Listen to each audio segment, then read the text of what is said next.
Hi, it's Brandy Cooper here, and today on the Big Collection, I'm going to be giving you some tips and pointers on customer service for your small business. Okay, so tip number one is going to be always be mannerable.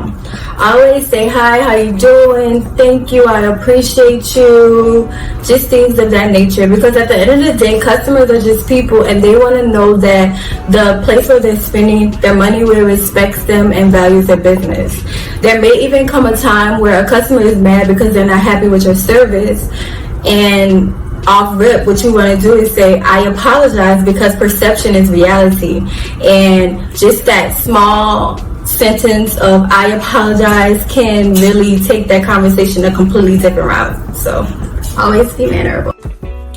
So tip number two is going to be learning how to say no without actually saying the word no. So you never want to make a customer feel boxed in or like they don't have a lot of wiggle room with their money, even if they don't from the business perspective. So if there's a problem, you want to stay away from words like you're going to have to, I can't, like things of that nature, because we want the customer to feel like they have options. So somebody may not even enjoy your service or product the most, but they might come back to you because you build that relationship and that repertoire, and they value how you handle your customers. Okay, so tip number three is gonna be don't get too emotionally involved in complaints.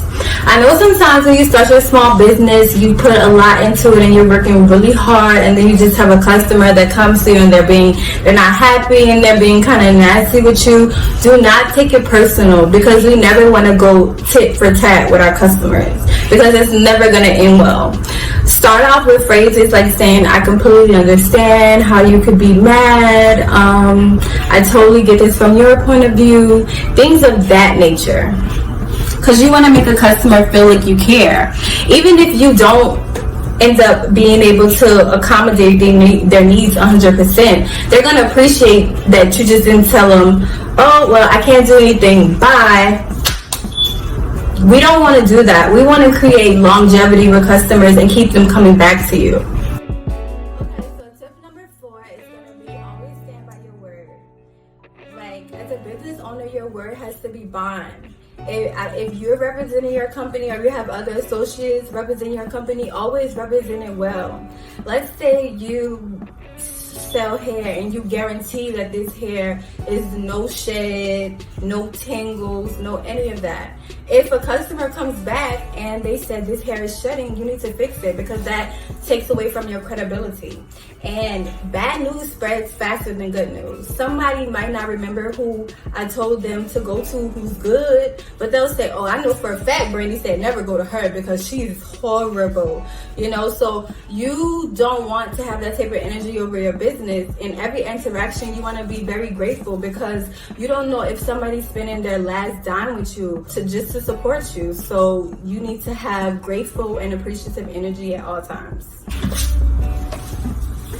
If you do hair and you're one of those stylists that is always putting out like, oh, you have to be here by this time or there's a late fee, okay, you most certainly better be on time, because how are you going to put out a standard that you can't uphold for yourself? So those are the things I mean by stand by your word at all times and what you represent at all times.